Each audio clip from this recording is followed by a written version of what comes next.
The Evil Dead franchise is back, and with no shortage of maggots. From an elevator of blood to a horrifying scene that will make you think twice about using a cheese grater, these are some of the most skin-crawling moments in Evil Dead Rise. Warning, spoilers ahead.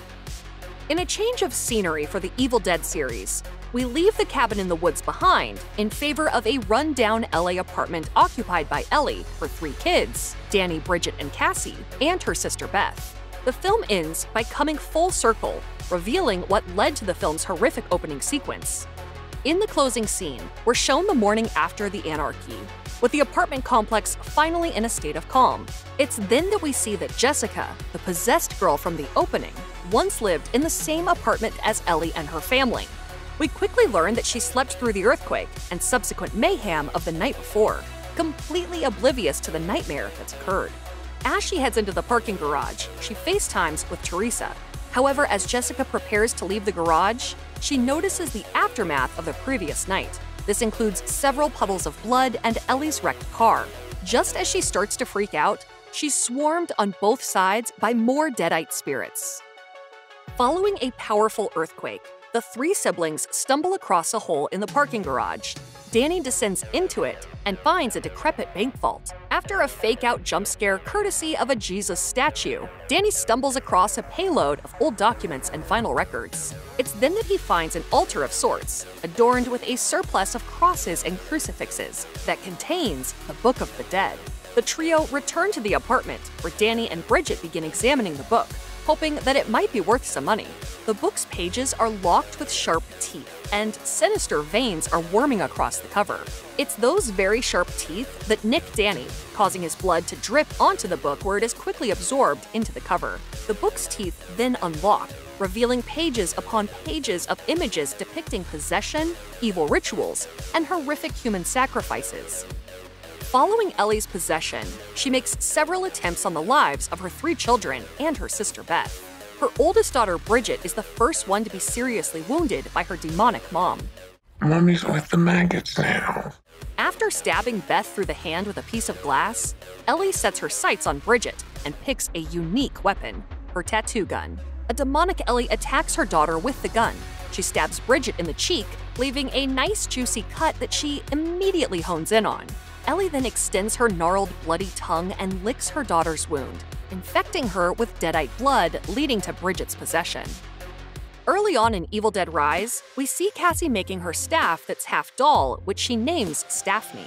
When Ellie asks where the scissors are, the film makes sure to show us that Cassie stashes them under the couch. This pays off later when Ellie makes her way back into the apartment through the air ducts. Once inside, Ellie immediately tries to murder Beth. However, just as Ellie has Beth right where she wants her, a resourceful Cassie notices the scissors and slides them to her aunt. Beth then takes the scissors and jams them up into Ellie's face, temporarily incapacitating her and allowing her to escape. Evil Dead Rise definitely understands its fanbase and wastes very little time, giving the people exactly what they came for. The movie opens in familiar territory, with a frantic POV shot barreling through the forest before soaring over a majestic lake. Just as the POV reaches Teresa, a girl reading on the dock, it's revealed that this was nothing but a clever fake-out. The POV we've seen isn't a demonic presence at all. It's the view from a camera mounted on a drone. The drone is controlled by a guy named Caleb. He annoys Teresa, a friend of his girlfriend Jessica, who is currently resting up inside the cabin. Teresa goes back inside to read in peace and to check up on her friend.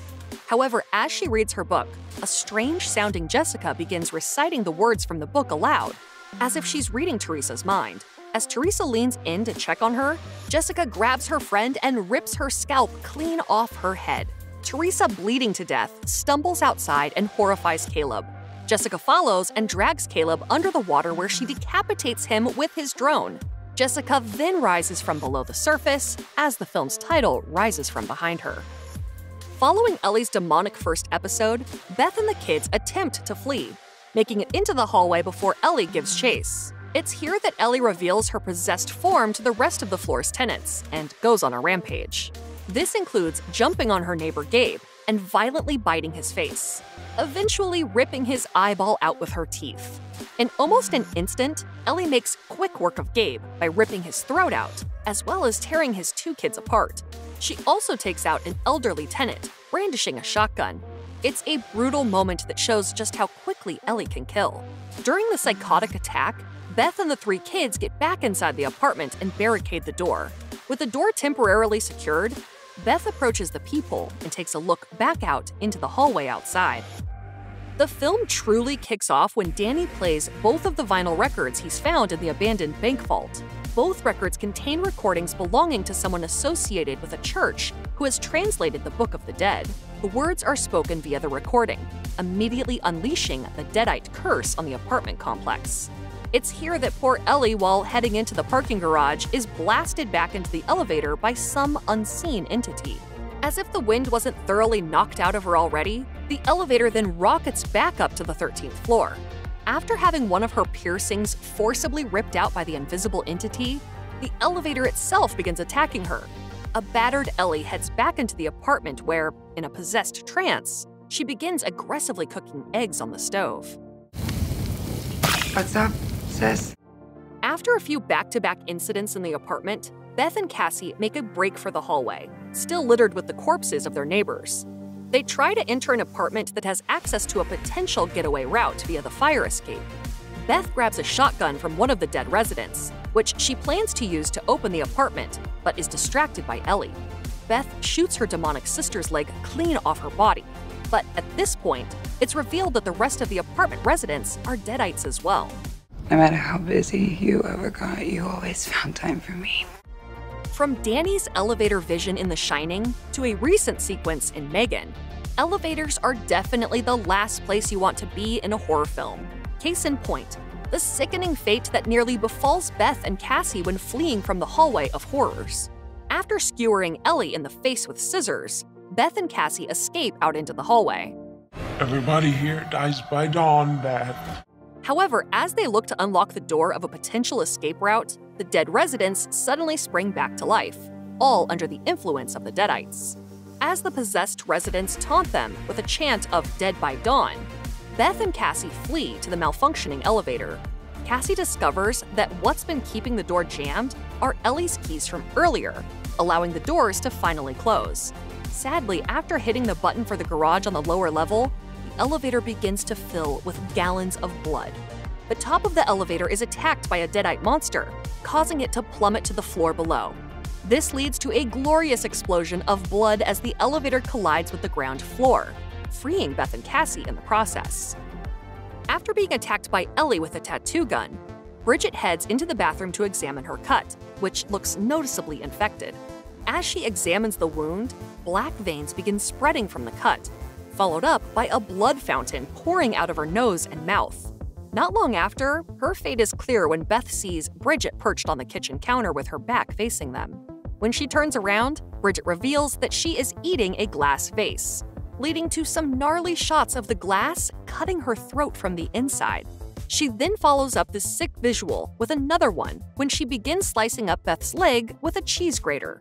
Cassie is then forced to use Staphne when she shoves it through the head of her possessed sister. After Beth and Cassie enter the elevator of blood, we see the possessed Danny and Bridget shoving their arms inside Ellie. It's not clear why they're doing this until we see a page from the Book of the Dead. The page shows a disgusting, demonic abomination, complete with several heads and arms. It explains the multiple sets of arms frantically reaching into the elevator to grab Beth and Cassie before it crashes down into the parking garage. Upon arrival in the garage, the duo make a beeline to Ellie's car, desperately trying to escape this nightmare. Unfortunately, the car gets stuck just as the Deadite monster enters the garage. It forces them to abandon the car and make a break for the closing door on foot. Just as they make it through, the creature snatches up Cassie and drags her back into the garage. As she gets a good look at the creature, Cassie sees that it's a grotesque fusion of Ellie, Danny, and Bridget. Every Evil Dead movie seems to go completely berserk in its final moments, and this entry is no exception. After the reveal of Ellie's demonic fusion with her kids, Cassie is completely at their mercy, even being threatened with a chainsaw. But Beth rescues Cassie from the monster before grabbing the chainsaw herself. The victory is short-lived though, as Beth trips and falls to the ground. Things look dire for Beth as the maniacal monster that used to be her family decides to stuff her into a wood chipper. Thankfully, it's Cassie's turn to rescue Beth, as she manages to switch off the chipper before her aunt is turned into mulch. Beth recovers the chainsaw and begins graphically slicing up her possessed family like meat in a deli slicer. She then forces the chunks through the grinder one by one until all that's left is Ellie. Seeing that the end is near, Ellie attempts to prey on Beth's emotions once again by assuming a human form. However, Beth isn't fooled and shoves the chainsaw through Ellie's head. After the massacre in the hallway, Cassie and Beth barricade themselves in the apartment. It's at this point that Ellie begins to sing a creepy song. Cassie climbs up on the dresser and looks through the peephole. Almost as if she can smell her, Ellie immediately turns to the door and begins talking to Cassie, telling her daughter that she feels better and that it's safe to let her back into the apartment. Cassie, skeptical of the claims, simply says, "You don't look so good, Mom." However, Cassie still falls victim to the Deadite mind games and begins to unlock the door. As soon as Cassie opens the deadbolt, Ellie reaches through the door and grabs her. Fortunately, Beth grabs Cassie and pulls her to safety.